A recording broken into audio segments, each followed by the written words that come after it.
comenzar explicando algo acerca de estas, digamos, encuentros.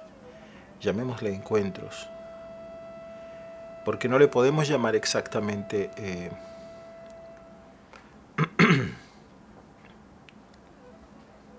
clases o conferencias, sino que entonces el encuentro entre un maestro y los discípulos no puede ser comparado con el encuentro entre un profesor y sus alumnos o sus estudiantes, porque la relación entre un profesor y sus estudiantes es completamente diferente a la relación entre un maestro espiritual y sus discípulos. En lo que a ustedes atañe como discípulos, el ser un estudiante o ser un discípulo es cuestión de actitud. La actitud del estudiante es sumamente pasiva. Aunque pareciera que pregunta, etc., es pasiva en el sentido en que el estudiante simplemente espera que una entidad externa le proporcione el conocimiento, ya sea un libro, un profesor. Siempre el conocimiento vendrá de otro y él no sabe. La relación con el maestro espiritual es completamente diferente.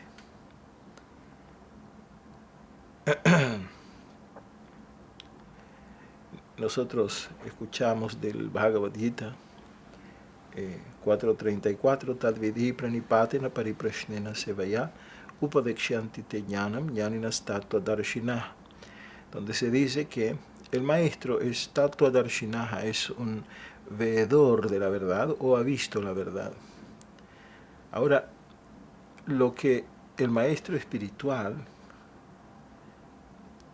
digamos,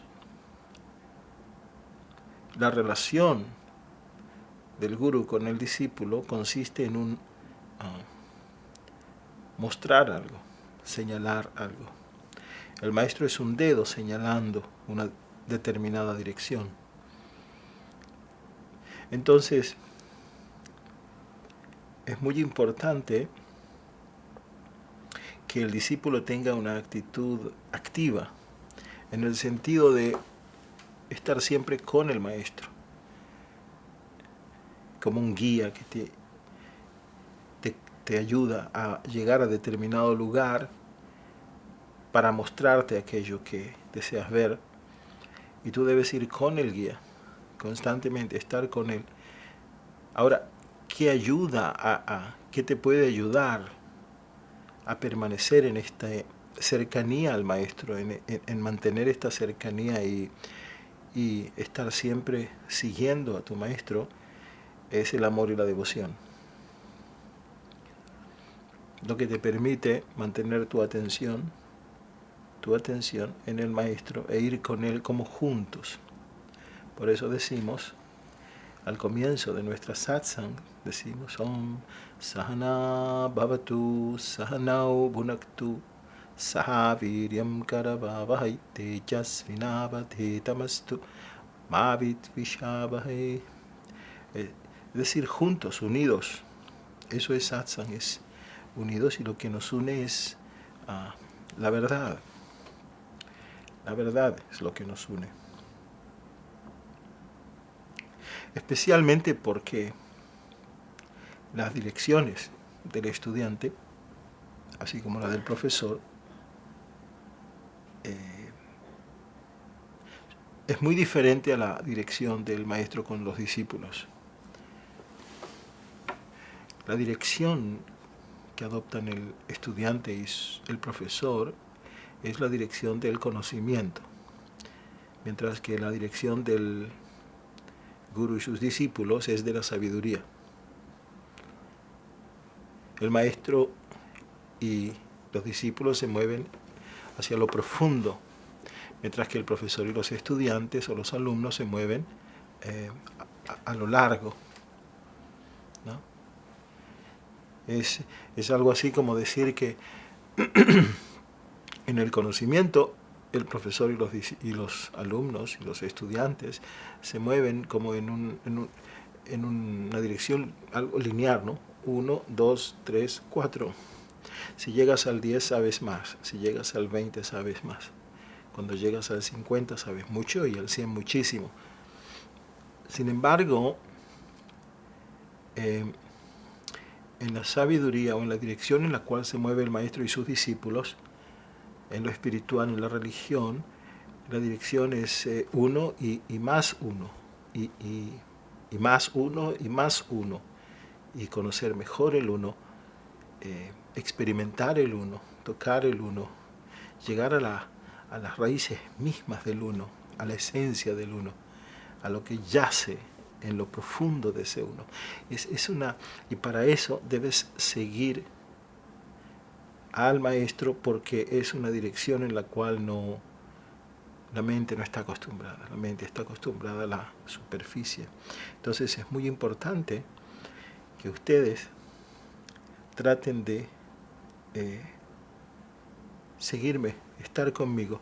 No pido, el maestro nunca pide que el discípulo esté de acuerdo, ni que se oponga, ni que esté en desacuerdo.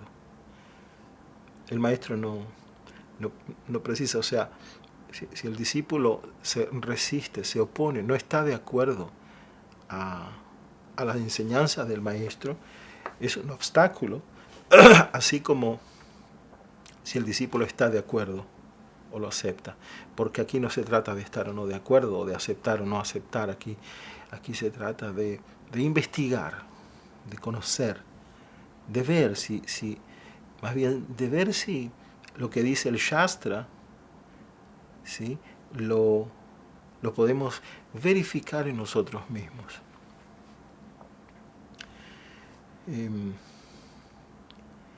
¿Y de qué hablamos? Hablamos del yoga. Y bueno, yoga, como todos sabemos, la traducción de la palabra yoga en sánscrito es unión. Pero podemos ir y profundizar en esta palabra, porque no es solo unión, sino que es armonía, y más que eso, integración. Es un proceso de integración. ¿Por qué integración? ¿Por qué es necesaria? Porque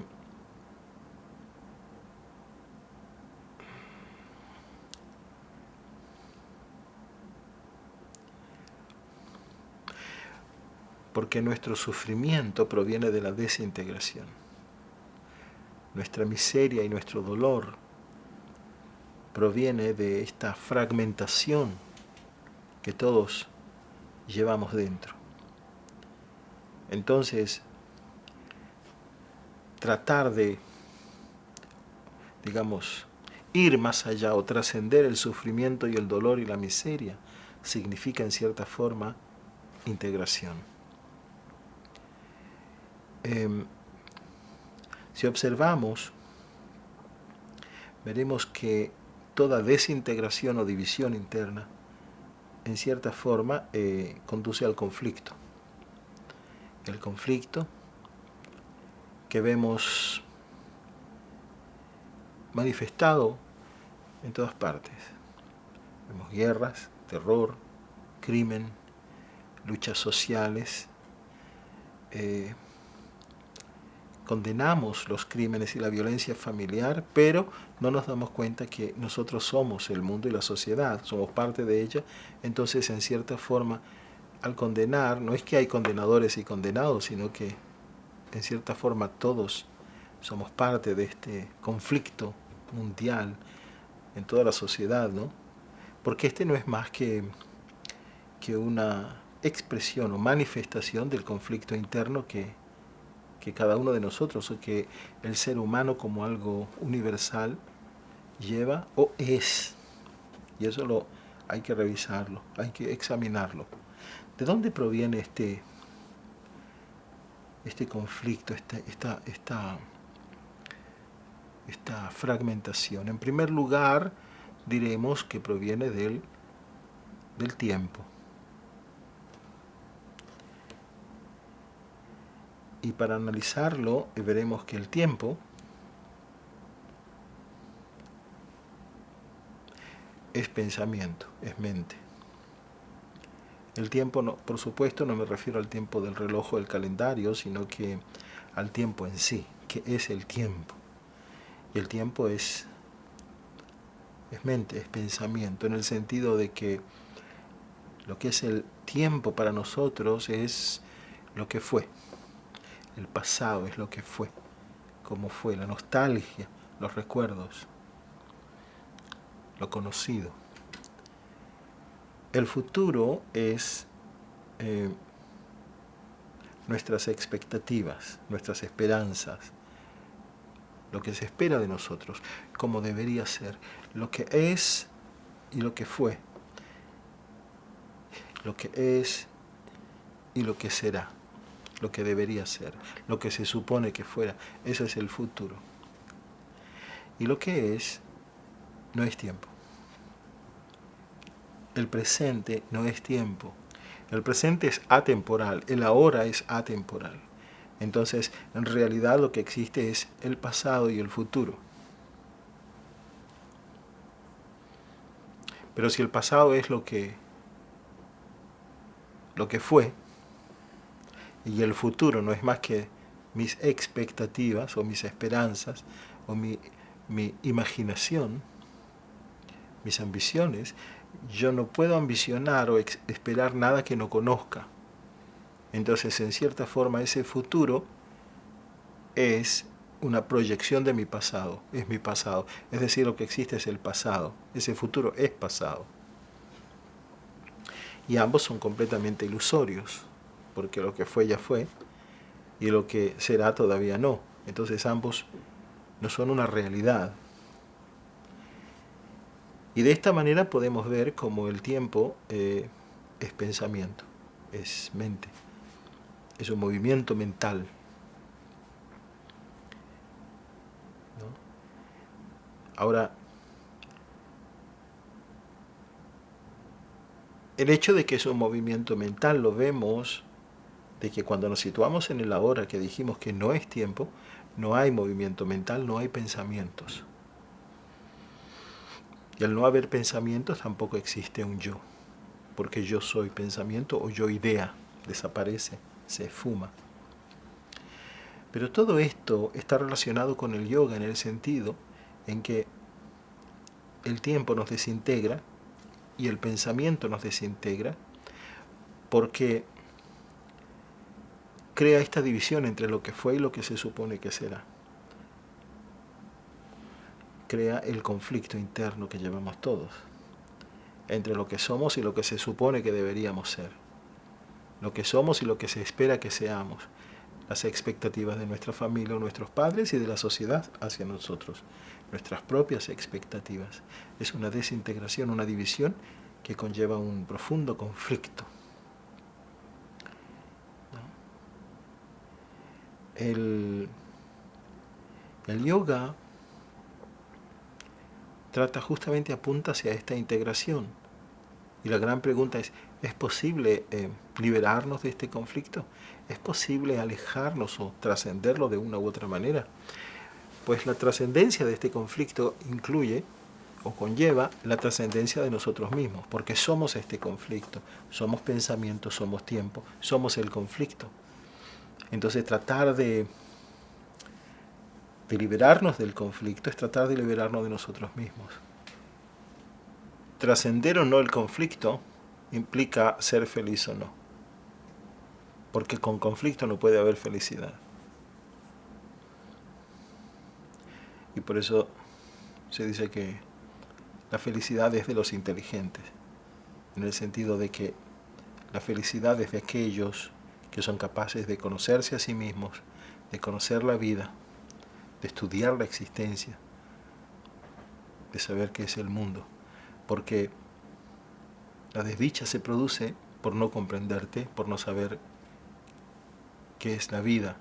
Entonces entrar en conflictos con la vida. Si podemos o no trascender el conflicto, es algo que debemos observarlo, verlo y estudiarlo, observándonos a nosotros mismos y viendo si es posible trascenderlo o no. A ese conflicto que dijimos, soy yo, soy lo que yo soy.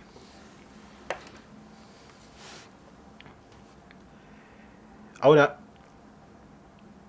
comprenderlo o comprenderme, comprender el conflicto es sumamente complicado. ¿Por qué? Porque al estar en conflicto se nos hace muy difícil comprender algo, entender. El conflicto te estupidiza,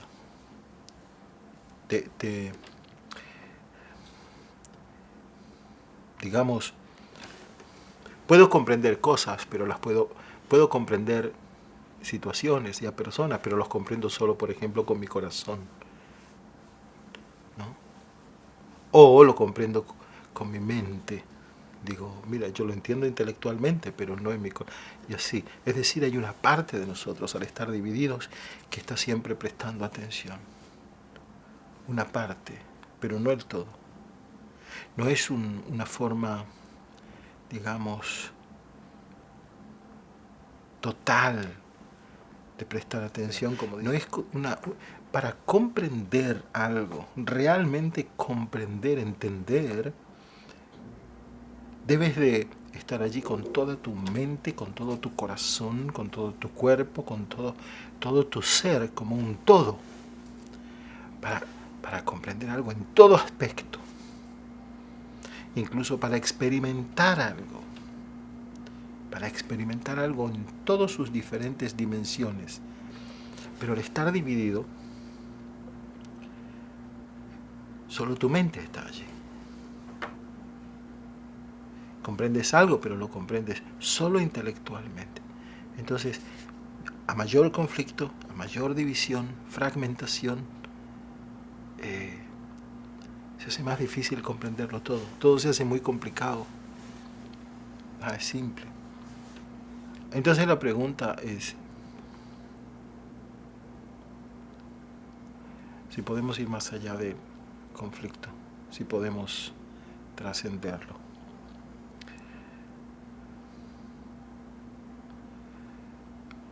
La única manera de alejarnos no solo del conflicto, sino de todo vicio, de toda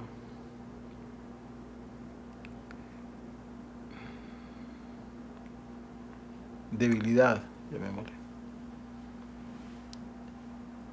es la observación. La observación de lo que es. Pero una observación que no esté infectada por nuestros miedos y ambiciones, ideas y deseos y conflictos. Tiene que ser la observación pura, limpia, sin intervención de nosotros, sin intervención de la mente, sin intervención de todos nuestros deseos. Solo entonces podemos observar lo que es y no lo que nos parece a nosotros. Generalmente observamos, pero interpretamos, añadimos nuestra propia opinión de lo observado. Yo estoy hablando de una observación que es meditación. ¿No? Y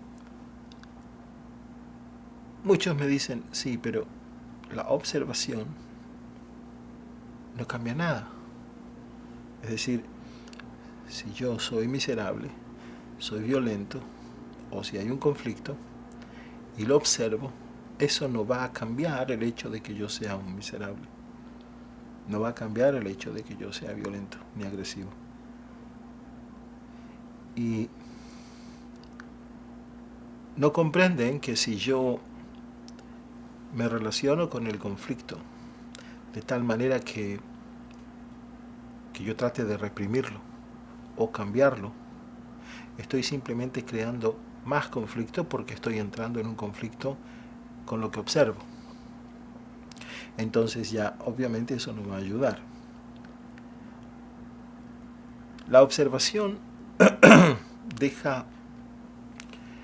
nos sitúa ante lo que es tal y como es, nos sitúa junto al hacedor, porque la observación simplemente es cambiar nuestra posición.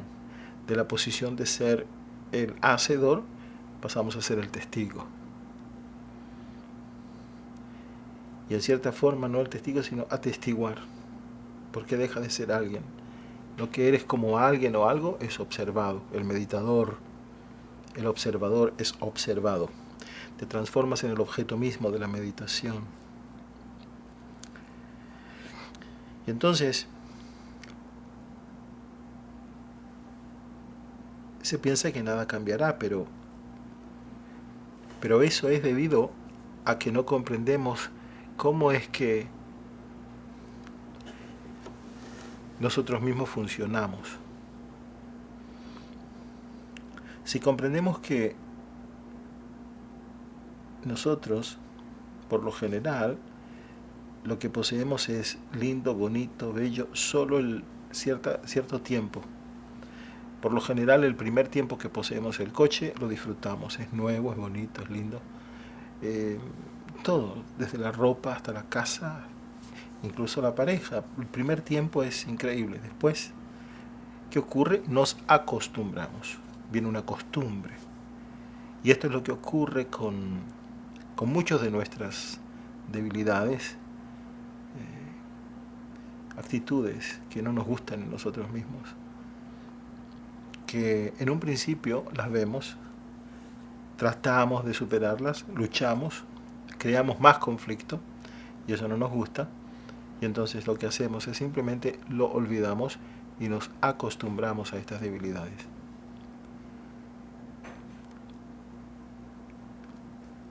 La observación es una invitación a aceptar las debilidades, pero no acostumbrarnos a ellas. Es decir, no es luchar con nuestras debilidades, no se trata de crear más conflicto, no se trata de tratar de erradicar violentamente el conflicto, o la violencia, o la miseria, o lo que tenga, o la flojera, o lo que sea, sino que se trata más bien de observarlo, pero observarlo y no permitir que esto se transforme en una costumbre, sino que permanezca allí y tratar de comprenderlo, observarlo, siendo observado. Ya dijimos en muchas oportunidades que la observación o la meditación posee esta magia que hace que todo lo sólido se sutilice, se vaporice, desaparezca. Es como un ácido. Ideas, conceptos, miedos, conclusiones, conflictos desaparecen con la observación. Y simultáneamente, con la observación, ¿no?, todo lo sutil se solidifica, el alma, el espíritu, ¿no?, el amor, el ser se hace sólido. ¿Por qué? Porque la meditación es esa magia transformadora que transforma las olas en océano, que nos hace ver que la ola, por muy ola que sea, y la espuma y las burbujas, al fin y al cabo son agua, que los conflictos y las ideas y las conclusiones y los pensamientos, al fin y al cabo son conciencia. Entonces se vaporizan las diferencias, la diversidad, la multiplicidad se vaporiza para conducirnos a despertar en el océano de conciencia. Se solidifica la conciencia.